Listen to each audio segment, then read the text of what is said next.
until after 2001, when other folks like us decided it might be a good idea to be part of the storytelling that goes out over the airs, and I am so proud of our community for stepping in and stepping up. But even with that, it still looks like a mess out there, again and again, in the part of our planet that are, forgive me for saying this, that our colonized minds still call the Middle East. It is a mess. It is geographic West Asia. We're talking about the Eastern Mediterranean. We're talking about North Africa. And when we say those words, they have less charge on them, I would assert, than the term the Middle East. And that's going to be a slow change as well. I'm very glad to be here in a room with people with their sights set higher than the headlines. People that study and inquire and believe there's something better we may achieve together. I am very glad to be here with the Center for the Study of Islam and Democracy because of the banner you have held for 25 years. Thank you very much. Asma, Radwan, and your team. Because it takes a lot of work to put together a conversation that lasts a day. Well, we've seen some change, and we'll be hearing about change and stagnation in this panel. Sitting with me here are Mustafa Akyol, Rebecca Ruth Gould, and Abaduddin Shaheen. We have all together seen language shift over the 25 years that CSID has been working. The generic Arab has become Iraqis, Palestinians, Tunisians. And we can thank the Iraq War. We can thank September 11th. We can thank Hamas, and we can thank the Arab Spring for letting the world know that there are distinct communities and cultures in the place we call the Middle East. The American public is now protesting American policy in Israel. That was unthinkable 25 years ago. It's a topic on Capitol Hill. Even the White House is wondering if there should be conditions on military aid. This is progress, my friends. But what difference does this make for democracy in North Africa, the Eastern Mediterranean, and West Asia? What difference does it make to the cultures and people that we love and cherish in those lands? This panel explores the Gaza-Israel war, implications for democracy in the Arab-Muslim world. And after we've heard from all our panelists, we will open up to you for questions and discussion. I'll introduce each panelist before he or she speaks, and we're going to start with Mustafa Akyol. The meaningful voice of Turkish journalist Mustafa Akyol came to my attention first in 2011 with his book Islam Without Extremes, A Case for Muslim Liberty. Thank you. It was a very important, badly needed analysis at that time. Akyol has become a senior visiting fellow. He was at a time the senior visiting fellow at the Freedom Project at Wellesley College, which is my alma mater. And he's just signed my copy of his book, The Islamic Jesus. He's also written a book about the Islamic Moses. And most recently, we have Why, as a Muslim, I Defend Liberty. Prolific writer. Currently, Mr. Akyol is Senior Fellow at the Cato Institute Center for Global Liberty and Prosperity, where he focuses on the intersection of public policy, Islam, and modernity. For over a decade, he's been a contributing writer of opinion to the New York Times. He also writes for Turkey's Hurriyet Daily News and almonitor.com. I suggest you also watch his TED Talk called Faith versus Tradition in Islam. He is a graduate of Boğaziçi University, located on the Bosphorus, Turkey. And his presentation today is called How Indifference to the Palestinian Suffering in Gaza is Alienating Moderates and Tarnishing the Appeal of Liberal Democratic Values. Thank you so much, Elisa. Should I go there or here? Okay, that's better. Okay, thank you very much. Good morning, and thanks to the Center for the Study of Islam and Democracy and my good old friends Asma and Radwan and all else who's been working for this event. It's really an honor. It's really an honor to see this event going for 22 years and be a part of it in these events and conferences. And it's a difficult time. It's been a difficult time in this whole 2 decades, but we have to keep up the right work, and you are doing so. Thank you for doing that, and thank you for inviting me to be a part of this conference. Anissa, thank you so much for this very generous, kind introduction. I was humbled to hear. One correction, I don't write for Daily News anymore. Okay. Yeah, it became one of the many proud does in Turkey, so Well, you know, we've struggled with accuracy. You're welcome. No, that, I mean, probably it's there on YouTube or somewhere. But yeah, so I stopped writing for Turkish media because there's not much Turkish media left to make. So but that's a long story in itself. There are some, if you independent newspapers, but most of them are. Okay, sure. So, and this is good. I don't need to do this as well. It's fine. Okay. Now, and I apologize that I'll have to leave early. I should say that too because I have a flight. Now, Before the end of our panel? I'll right after the end of our panel. I have to come. Now, my topic is how difference to Palestinian suffering in Gaza is alienating even the moderates and tarnishing the appeal of liberal democratic values in much of the Muslim world, especially the broader Middle East or Mashriq or the former Ottoman lands.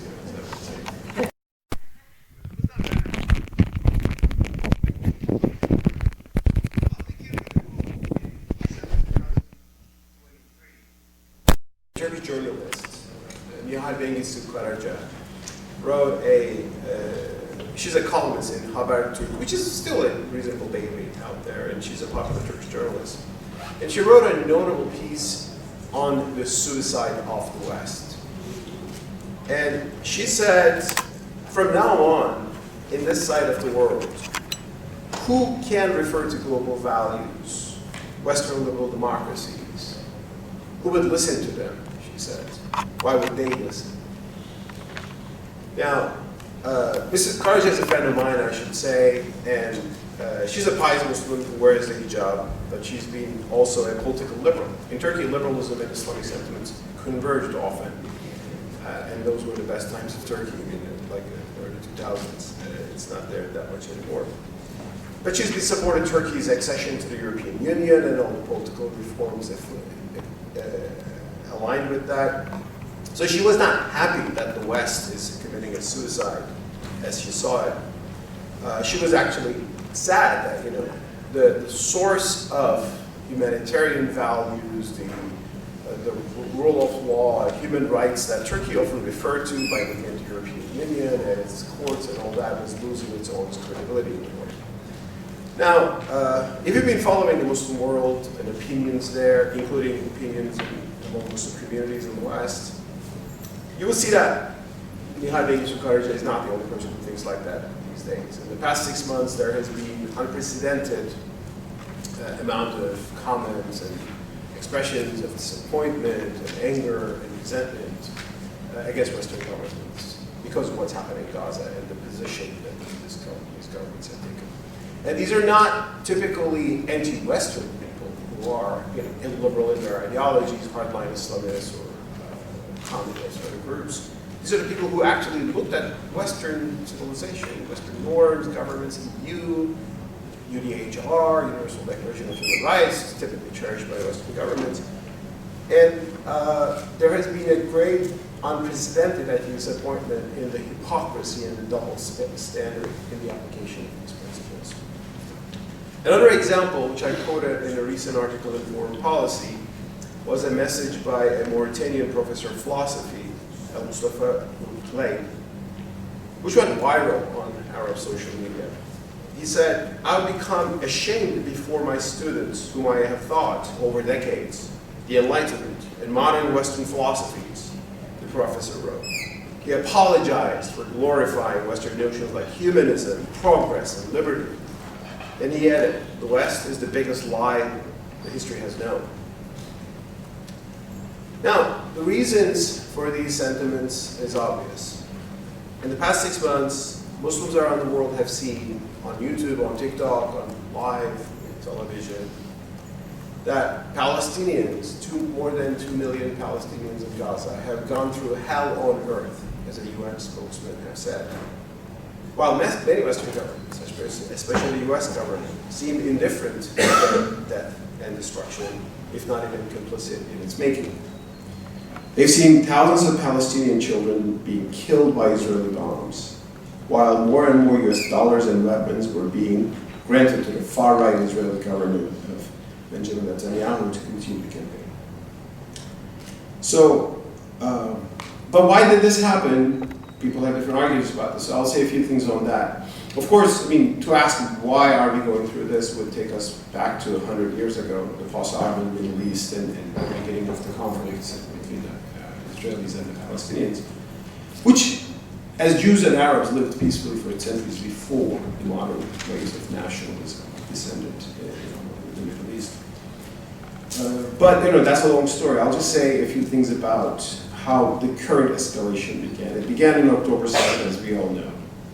On that date, a large group of gunmen from Hamas and other Palestinian militant groups breached the border and entered into Israeli territory. They killed, terrorized, and kidnapped innocent civilians, violating not just international humanitarian law, but also age-old Islamic law. Because as various Muslim scholars, including our good friend Asma Afsaruddin have eruditely shown, Islamic law allows war as just war in certain circumstances, but it never allows targeting non-combatants in war, that is women, children, monks, elderly, and so on and so forth. So I'm among those people that who think that October 7 violated that Islamic value of not targeting non-combatants, so it had to be condemned, as various prominent Islamic scholars rightly did after October 7. However, soon after October 7, the Israeli military initiated a campaign of not just surgical strikes against Hamas and affiliated groups, but a collective punishment on the whole Gaza Strip. With indiscriminate bombing, as even the US President Joe Biden, who supported the campaign, said in passing, without being shocked by it for some unfathomable reason. So whole neighborhoods, mosques, churches, hospitals, cemeteries, schools, and university buildings have been destroyed. As of today, more than 30,000 people in Gaza, most of them women and children, have been killed. Even in the occupied West Bank, which is calmer, over 460 Palestinians have been killed by Israeli soldiers or radical settlers in the past 6 months. Now, this is the burning question. Why many influential people in the West have been rightly horrified by the atrocities of October 7, but they're not horrified by the much larger scale of atrocities that has happened afterwards. In other words, why do they support a war on terror that kills dozens of times more civilians than terrorism itself? There's endless spinning and propaganda lines about this, but I think to many people around the world, especially the Muslim world, the answer seems painfully obvious.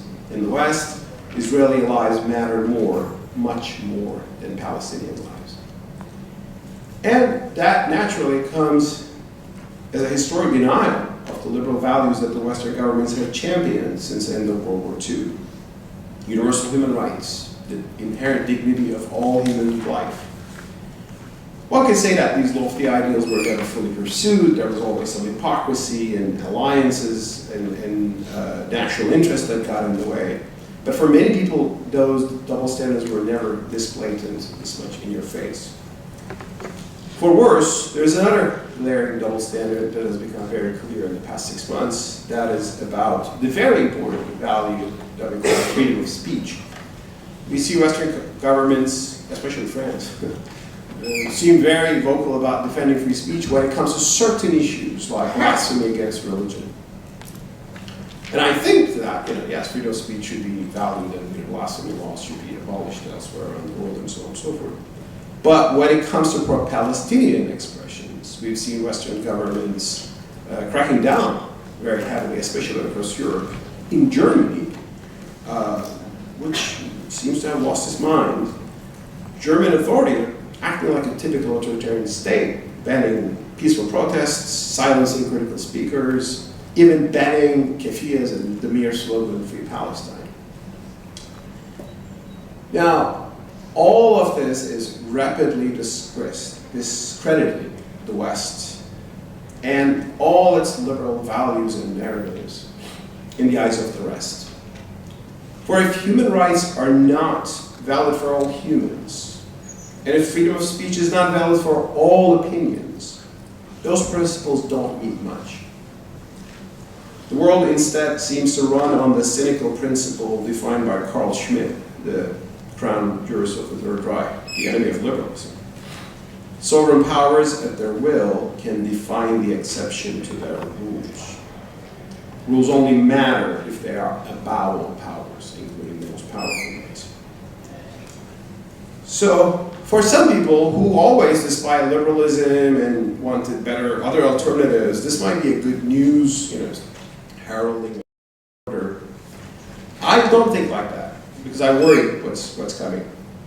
I would worry that such a post-liberal world would be a scary place, as flawed as the so-called liberal order is.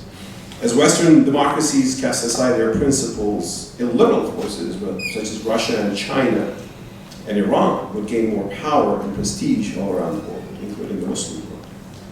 Also, new militant groups can emerge in the Muslim world, even more violent and brutal than the ones that we have seen.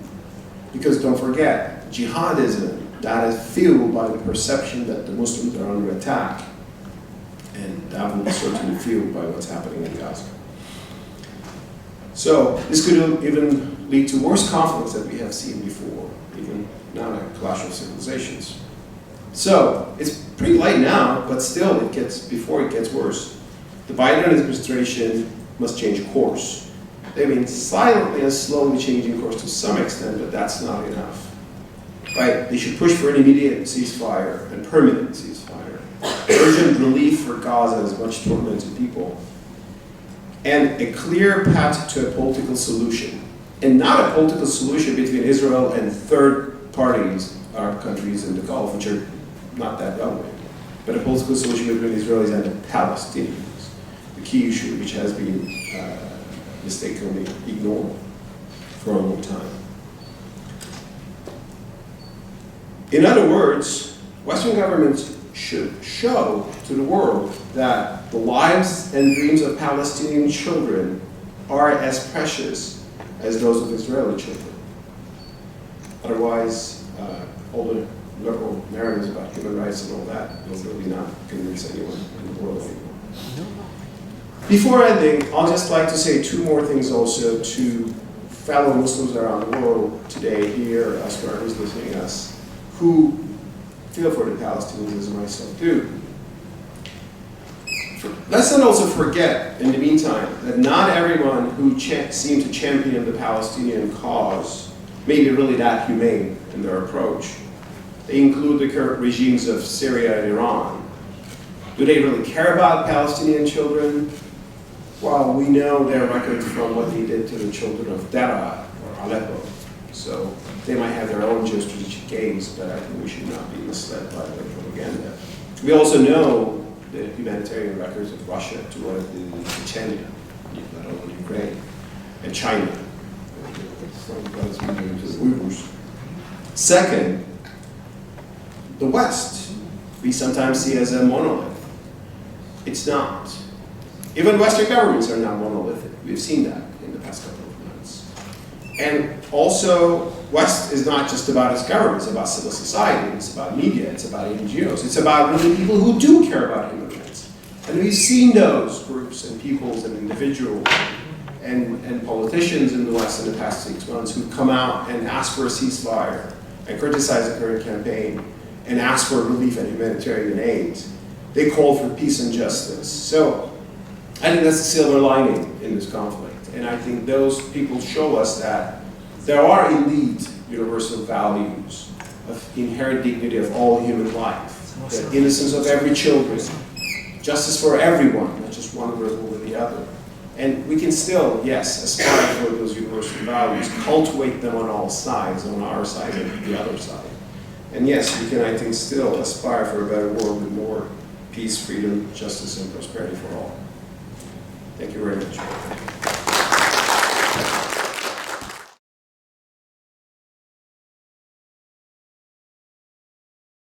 Okay, I only came from New Jersey, so it's a different story. Professor Gould's creative and cultural and critical practices explore the poetics of politics and the politics of poetry. But remember, Palestinian poet Mahmoud Darwish was also a political activist, so perhaps these things do have a real relevance together, and I look forward to learning more about that. Her exploration of literary, political, and legal theory emphasizes the literatures of the Islamic world and the Caucasus. Her most recent book is Erasing Palestine, Free Speech and Palestinian Freedom, that came out last year. In it, she takes on one of today's most contentious words, anti-Semitism. Anti-Semitism. This award-winning author has also written the Persian prison poem, Writers and Rebels, the Literatures of Insurgency in the Caucasus. So we see poetry and the arts, if I may, having a role to play in rebellion and revolution and the fight for independence and freedom. Her work has been translated into Chinese, Persian, Amharic, Russian, German, French, Spanish, Polish, Portuguese, and Serbian. And she's won many grants. She's also a translator and a poet on her own. Her own poetry was published in a book called Beautiful English. Today, Dr. Gould speaks about the practice of silencing and devaluing a system. The epistemicide, did I pronounce that right? Yeah. Epistemicide, side meaning the killing of, and epistemology, meaning words. And knowledge. The epistemicide in Gaza, implications for free speech in Palestinian universities and across the Arab world. Dr. Gould.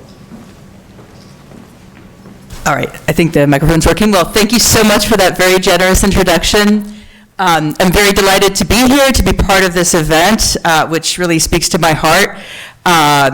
Yeah, I'll definitely be focusing more on the political side of my work, but I'm glad to have the poetry referenced as well, because I see them as interconnected.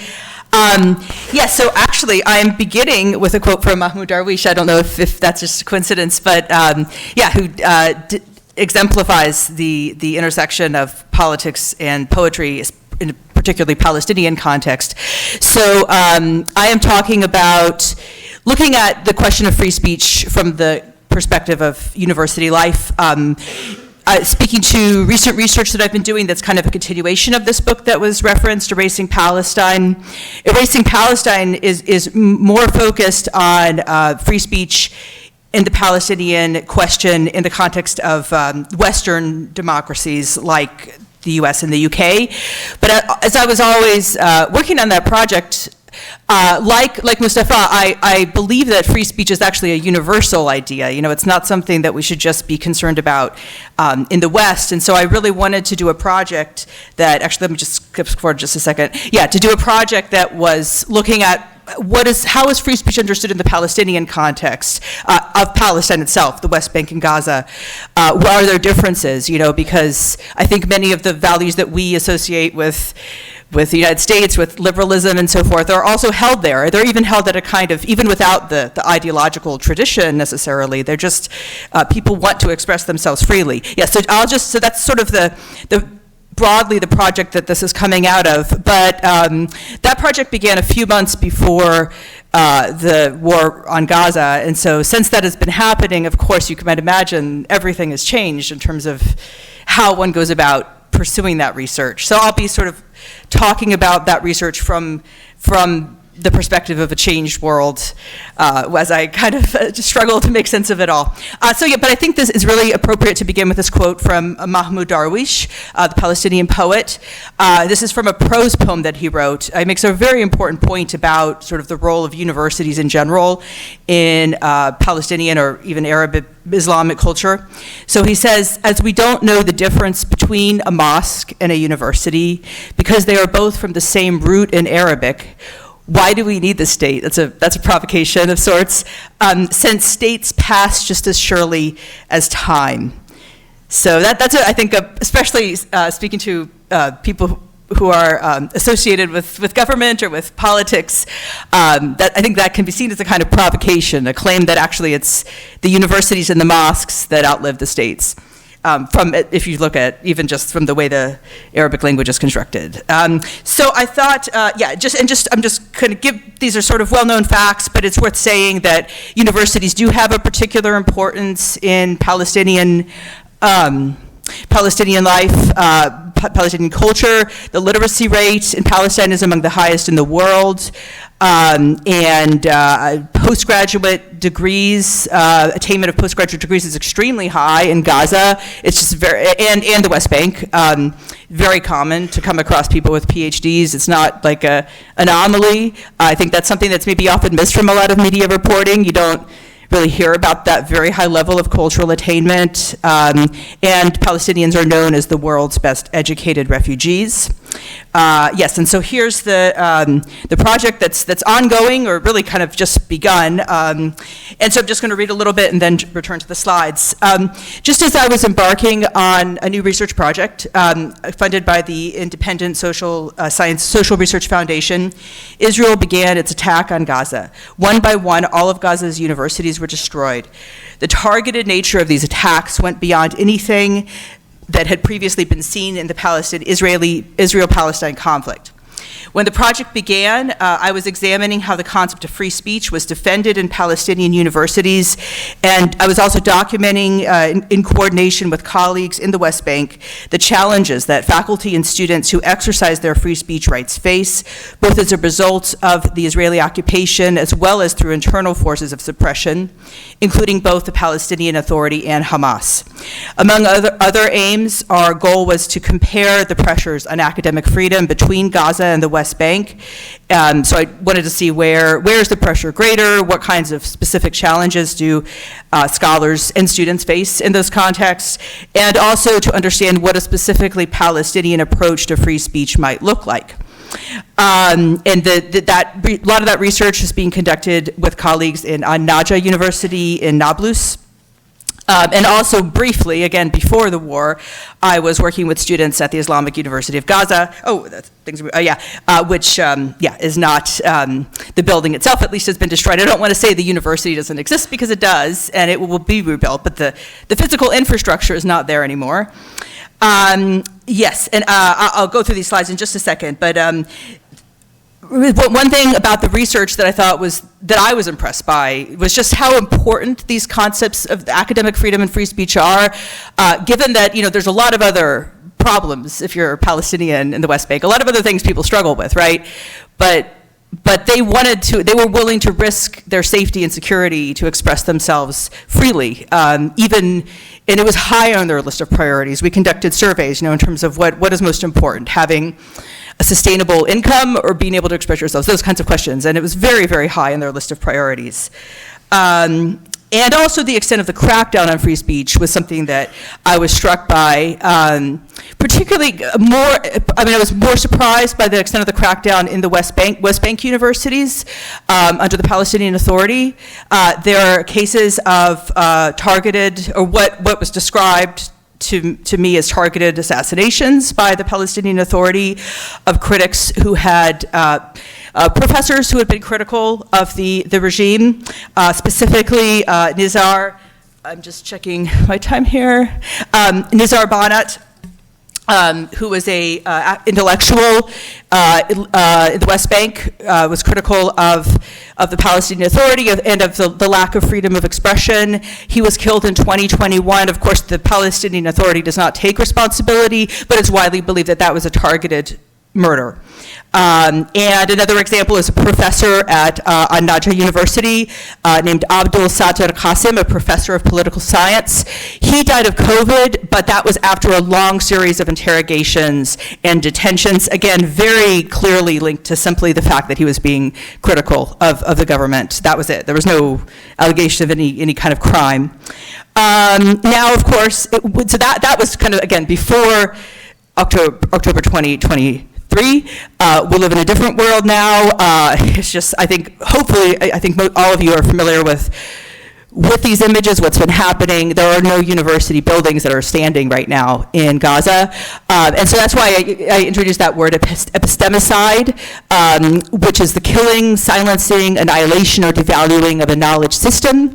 You can see this is the destruction of the Islamic University of Gaza by Israel on 14 January. And then finally, this was the last university that was left standing. Al-Israel University is also not standing anymore.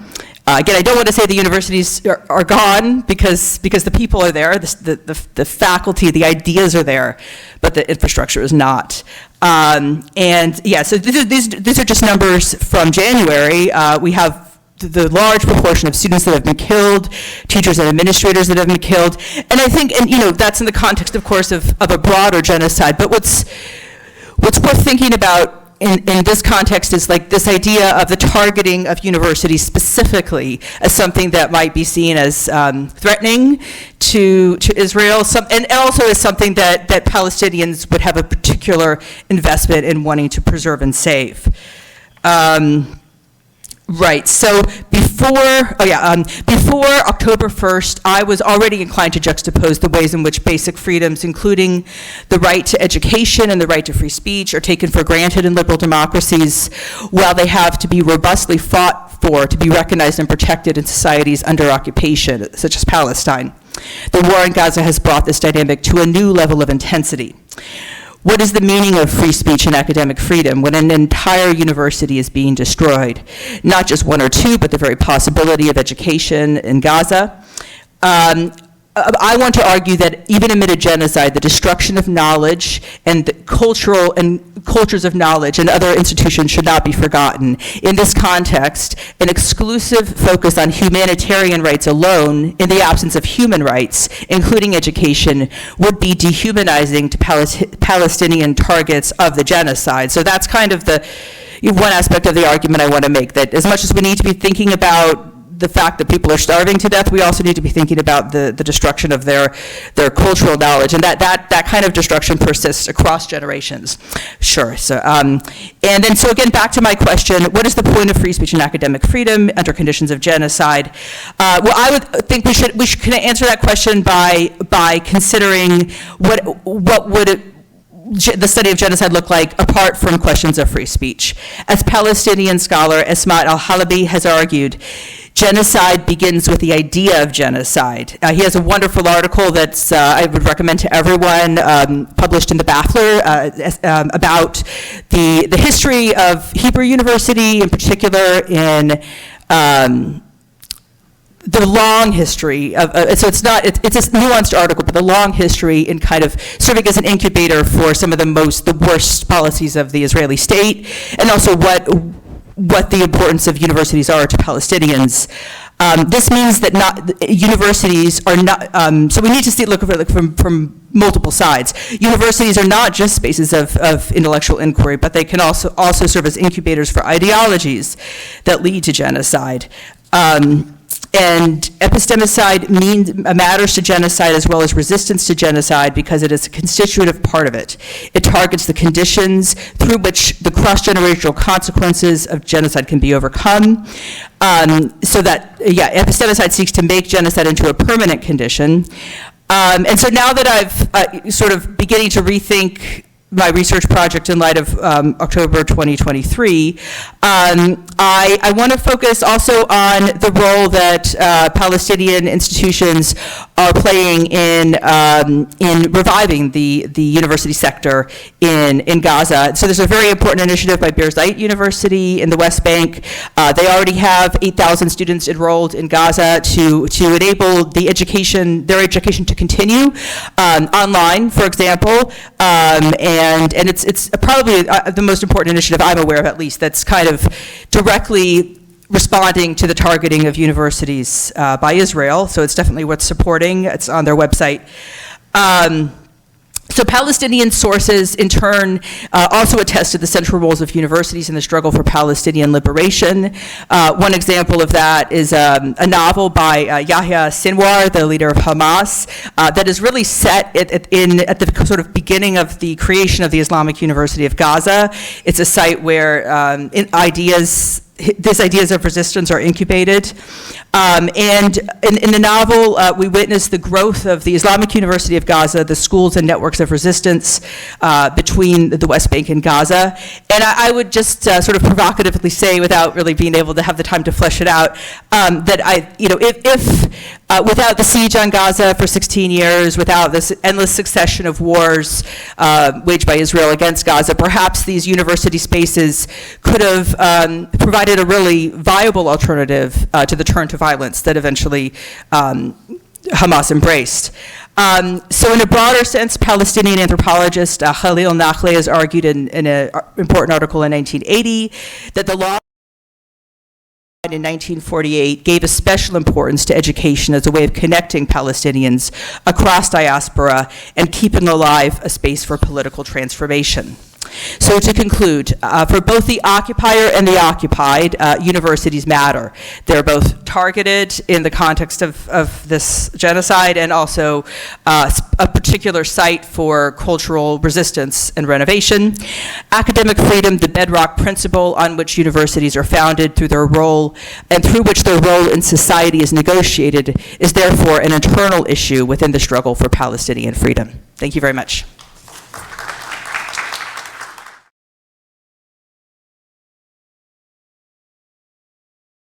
Science at the School of Foreign Service at Georgetown, and served as a public policy scholar at the Woodrow Wilson International Center for Scholars. He's also taught at Harvard, Notre Dame, George Washington, and Boston universities as a guest lecturer.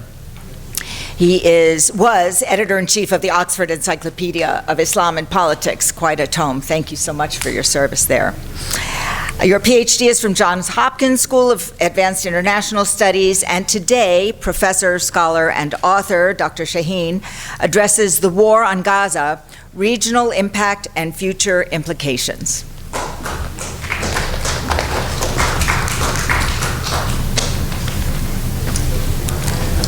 few minutes at the end. Sure. Okay, sure. Good morning. I'm delighted to be here, and thank you so much for the introduction.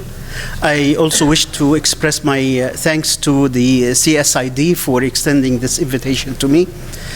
I have been, of course, associated with the CSID for a long time, and I appreciate, of course, the work that they have been doing. Let me start with a quick story. For over a decade or more, I have been teaching a course entitled the Dynamics of Transformation in the Middle East. The main objective of this course is to identify the factor that has the most profound impact on moving things in the Middle East. A factor that really has, or a dynamic that has a transformative impact in the region.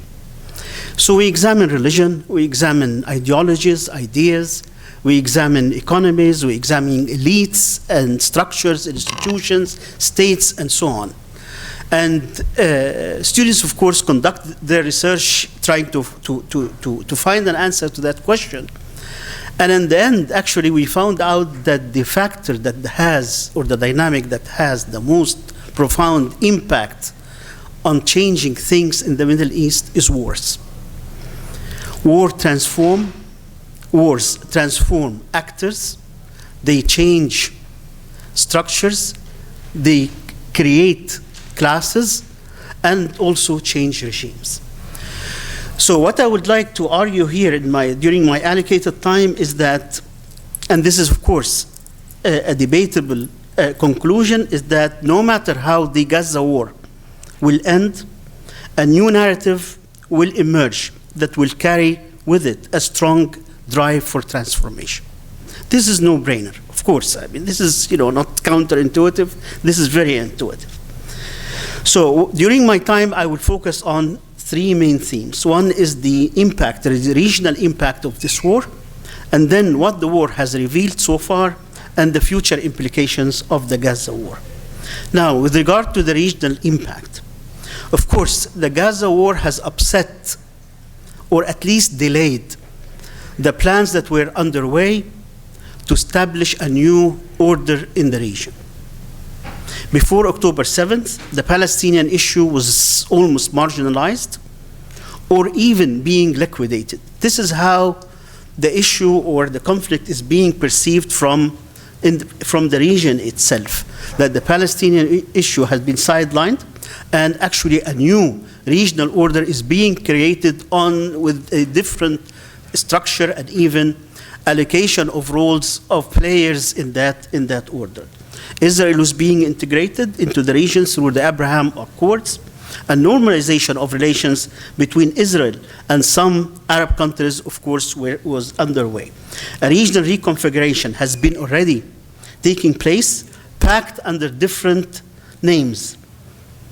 The deal of the century, or regional economic integration, in which Israel, of course, was included as a key player in that regional order. Divisions among the Palestinians were intensifying, creating two models. And this is very important because this will relate to the future in terms of the new narrative. Creating two models, one is the Gaza model or the Hamas model, besieged for about over 14 or 15 years, impoverished, and also being looked at as a kind of a anomaly or an abnormal model within the new arrangement for the region. So this is the Gaza model on one side, and the other model, of course, is the Ramallah or the West Bank or the Palestinian Authority model, which some people called the Ramallah Cafe model. This is the new liberal, the prosperous. If you play along well, you will prosper, you will live in peace, and you can compare the two models, this one that's impoverished, the resistance model, and the Gaza model, and the Ramallah model on the other hand. Also, the big prize was the possible normalization between Israel and Saudi Arabia. This was, of course, and still is being, of course, aired as a possible outcome of the Gaza war in order actually to set the stage for a new process for resolving the conflict that we'll speak about, I'll speak about soon. Meantime, Israel, of course, was exercising full hegemony over the territories under its control, even including the West Bank itself, continued settlements, incessant attacks by settlers, thousands of forgotten Palestinian prisoners in Israeli jails, languishing in Israeli jails, attacks on Al-Aqsa Mosque, and so on and so forth. So this was the context in which this war was taking place, or against which this war was taking place. Now, the second question I would like to address is how this war is, or this conflict is different from the previous one, and why this is very important to address in order to understand how the future, of course, or the future trajectory of that war, how it's going to materialize. Now, it's as my former speakers or the speakers before me addressed many of these issues in terms of the aspects of this war. But there are, of course, salient differences between this war and the previous one. One, of course, is the maybe for the second time, but in a long time, Israel lost initiative in terms of taking action and taking the initiative, of course, for attacks and so on. It was taken by surprise and actually humiliated by well-orchestrated attacks inside its strongholds. Hamas was able to inflict tangible military damage inside Israel territories. And that, of course, was a big change or difference in terms of this war and the previous one. Also, this conflict has shaken the foundational ideals on which Israel stands. One, that Israel is a safe place for Jews, incoming Jews from outside. And second, of course, that the settlement project is a positive, prosperous project and a safe project for the incoming Jews. This is also the longest war that has taken place after Lebanon, 1982, and also after the 1973 war, and the most, of course, intense in terms of the level of atrocities and the level of destruction, as has been alluded to. Another difference, of course, is the position or the stand of Arab regimes in this war, and the public support that they have taken for maybe the first time publicly in support of Israel, not only by many condemned Hamas, of course, for what has taken place, and also, for example, participating in the defending or demonizing Hamas in the siege against Gaza, starving the population in Gaza, and in defending Israel practically in terms of, most recently in intercepting the Iranian missiles and so on. And of course, the last one, in terms of the impact or the difference in that conflict, of course, is the world or the global public opinion that started to shift. Started, of course, initially in support and addressed or endorsed the Israeli narrative, and then started to shift against Israel gradually over time.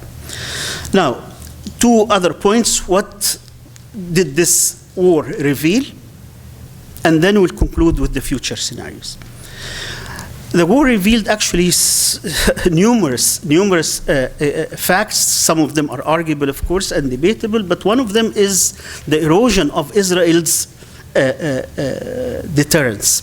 The ability of Israel also to deter and take preemptive actions, and without some kind of accountability. This idea of the free hand in the region, that Israel can strike anywhere and so on, I think it will be thought of. It will not end, but at least it has been weakened, as we have seen, of course, with the retaliation that has taken place, and also the shift in the military balance between the actors, the regional actors, and also and Israel on the other hand, in terms of their ability now to launch retaliation against Israel and Israel proper itself. The second one, of course, is the clear vulnerability of Israel.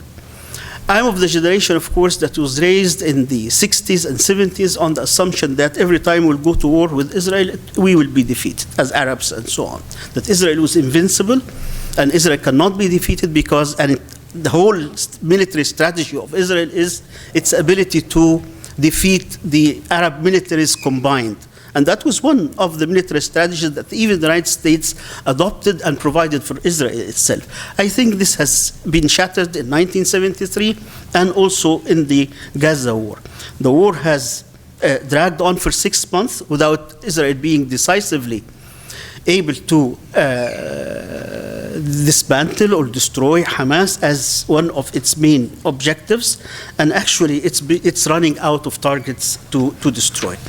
The other thing, of course, the war revealed the weakness of the regimes in the region to defend themselves, to contain any kind of conflicts, or to inability to resolve conflicts, standing conflicts in the region, and their need for the United States to help them, assist them, and even defend them.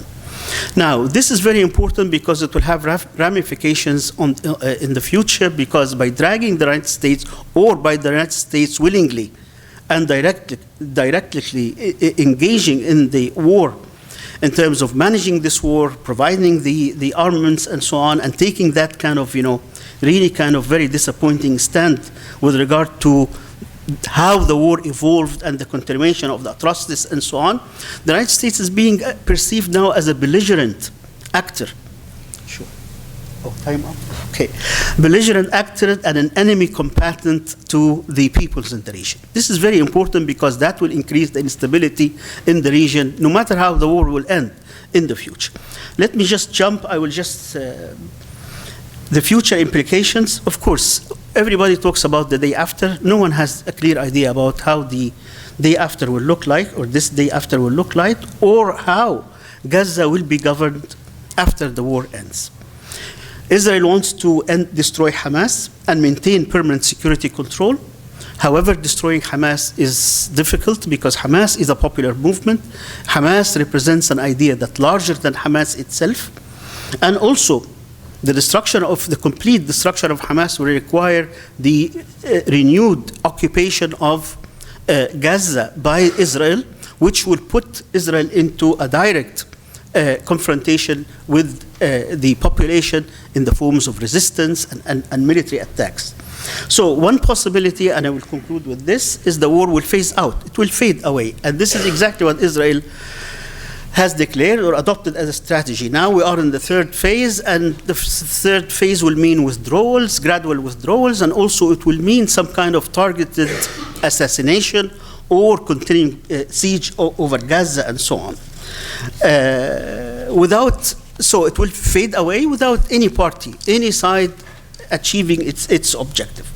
Now, considering the extent of the destruction that has taken place, I think Hamas will have to start considering adopting a conciliatory position in order to allow for the reconstruction, for the return of the displaced, and also for lifting the siege. Looking at the larger picture, and this is, I think, the more important issue. I wish, like Professor Aikul's hope or expectation will hold true, because I believe the two-state solution is not feasible.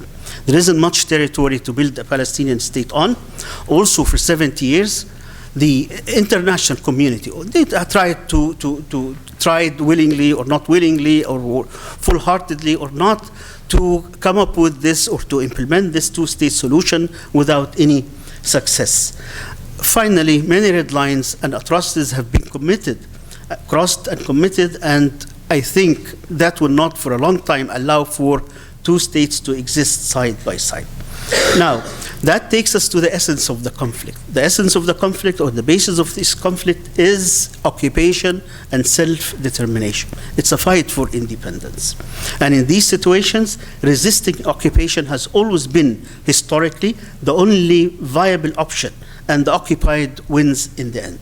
Another round, in my view, I might be wrong, another round will begin in a few years with a qualitative change in the balance of power between the resistance and Israel.